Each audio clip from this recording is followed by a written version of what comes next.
What's up guys, Matt here with Khaos Art. Welcome to your fourth tutorial in the After Effects series. So far we have went over how After Effects somewhat operates, the different areas that you can work with, effects and presets, and your layers. I'm fairly certain, not completely sure on that one, but you've learned some pretty good stuff, and you should have a basic understanding of After Effects. If not, continue watching. So in this one, you're going to be learning about how to import files into your work area and into your layers and project areas. So all of this is done with one easy button, and that is Control-I, or Command-I on Mac, excuse me. So if you just press Control-I, you're like, what did I just do? What you did is when you went to File, Import, and you're importing a file now. So this can be done through File, Import, like that right there, or the hotkey Command-I. This is another hieroglyphic that I don't know. I think it might be Option Command-I. That's for multiple files. It's very useful. So for this, we're just going to be showing you, I'm just going to be showing you one file at the moment. And one file will upload to menu. You can select one file and import it. Okay. Multiple files, you would think you'd have to select multiple at one time, but every time you select a file, it'll reopen your menu. So let's go ahead and do one file. Alright, so I want to import my k_logo_png.png file. After Effects does recognize transparency, so if you don't have a background on your images and you import them, After Effects will be like, oh my god, there's no background. It's okay, I'm just going to leave it blank. So what you want to do is go over to your project menu. You might have effects and controls open right here. You do not want that, you want to have project open. And you can either select this, drag it out to your work area, or select it and bring it down here to your layers panel. I'm going to import mine into my layers panel just because whenever you do that, it automatically centers it up for you. It makes it a lot easier to work with. A really good way to make sure that your things are centered would be either with rulers, which is Command-R or Control-R, and it brings up rulers much like Photoshop, and you can see your dimensions over here on the right side. And take that away.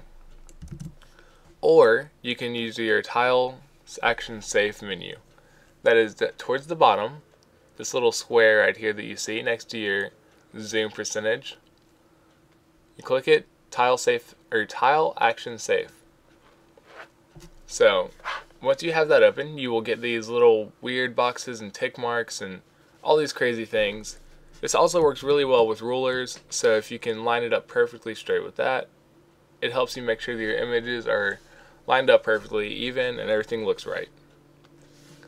So I'm going to click the corner of my K, drag it up to scale. I'm doing this perfectly by holding down Shift. Whenever you hold down Shift on an image and resize it, it keeps your proportions locked, so it scales at the right size and it doesn't distort anything in a weird way. If you do have your title safe action thingamajigs up right here, and you render your video, they will not show. It's just a part of it. Same thing with rulers. When you're saving an image, they don't show. So I'm going to turn that off. But I have an issue here. I have no background to my picture because there's transparency, yes, but I have a black circle here at the bottom, and After Effects automatically defaulted to black for my background. I don't want that. So what I'm going to do is go down here to the very bottom of my layers panel, right click, go to New, Solid. I'm going to name this background. Oops. I can't type. I have a pen in my hand, so it's quite difficult to type.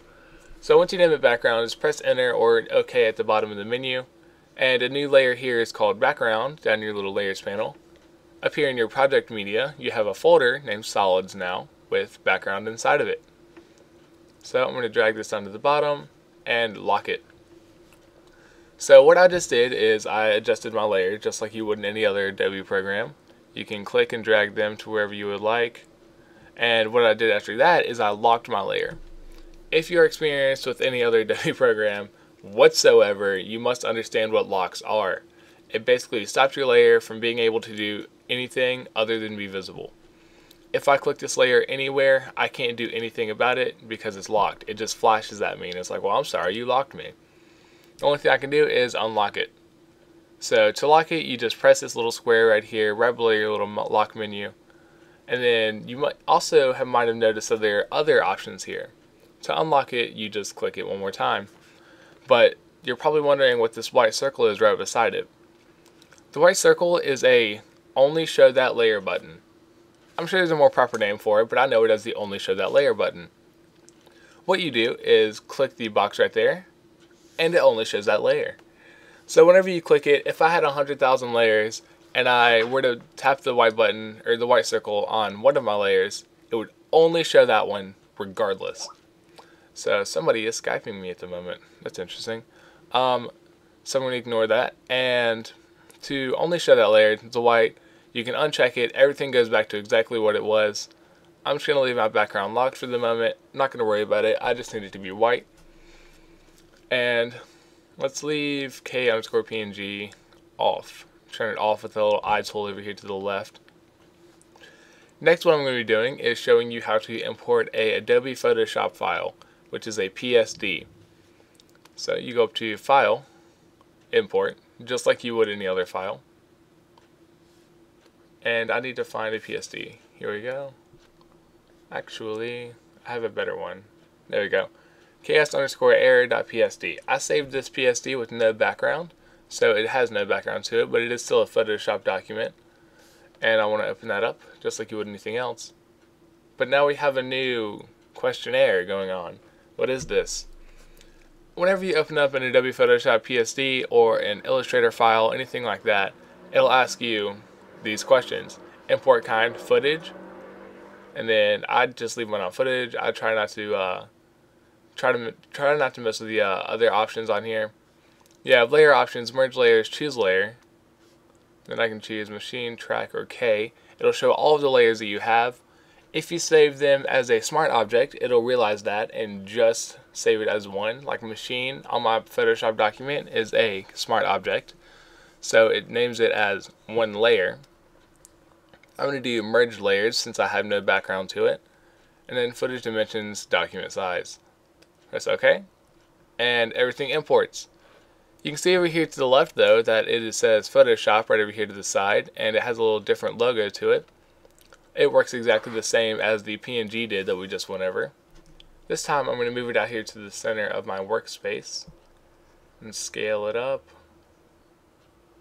Let's actually scale that back down a little bit. There we go. So now you can see that we have it in here. It looks really good. Between the Photoshop document and the PNG, the quality is almost perfect, I would say. There's almost no difference whatsoever between the two. You can just see slight differences, like on the right here on the edge of the K, it's a little bit more crisp than it is on there. Really, nothing to really worry about unless you're just trying to get the most optimal design and optimal look for it that you possibly can. But for the most part, I feel pretty satisfactory with using PNGs in my pictures. Alright, so that is how you import a Adobe Photoshop file. Now, I will be showing you how to import multiple files. Multiple files, it could be a Photoshop file, it could be a PNG file, JPEG, a GIF, it could be whatever you wanted it to be. So with this, you go exact same way, File, Import, Multiple Files. The hotkey for this, for the one file, is Command-I. The multiple files, I'm fairly certain that means Option on Mac. So it'd be Option Command-I. And just select that. Now it opens up the exact same menu that you probably just saw. And I'm just going to import my, let's do Khaos Embed, if I can click on it. No. There we go. This is a PNG file, select that. It imported, I think, but it brought my menu back up. What it did is it imports straight into my project media just like the other ones did, and it reopens the menu so you don't have to select multiple things at one time, which is totally possible and you can do that. But it's more wise in my mind to select that one object, come back, and then select another object. So I've selected that one, and let me select this PNG, actually, this PNG right here. My Khaos PNG, just Khaos logo. Select that, but it opened up again. This menu will continually open until you select Cancel down here in the very bottom. I tend to use File, just singular file, more often, so I can select multiple objects to import them by holding down like Shift or Command. But If I would just for some reason want to use multiple files, you can do this option. But to cancel it out, the only way to is to do cancel. What that does is cancels out that menu, but it still saves these other two layers that you've imported right here. So I'm going to select both of these while holding down Shift, bring those down to my layers panel, turn off one. Let's scale this up quite a bit. There we go. Turn that off. And scale this one up quite a bit. There we go. And this is a really good example of showing the only show one layer menu. So if I had all of these turned on with the eye tool right over here, let's say I wanted to show Khaos embed only, click that, turns off everything including my background even though it's locked, and it'll only show this layer. So thanks for watching, guys. Definitely some more tutorials coming really soon. I'm trying to get in a schedule for these tutorials, but at the moment I'm just doing them whenever I can. But once again, thank you for your support, thank you for watching, and I hope this helped you out.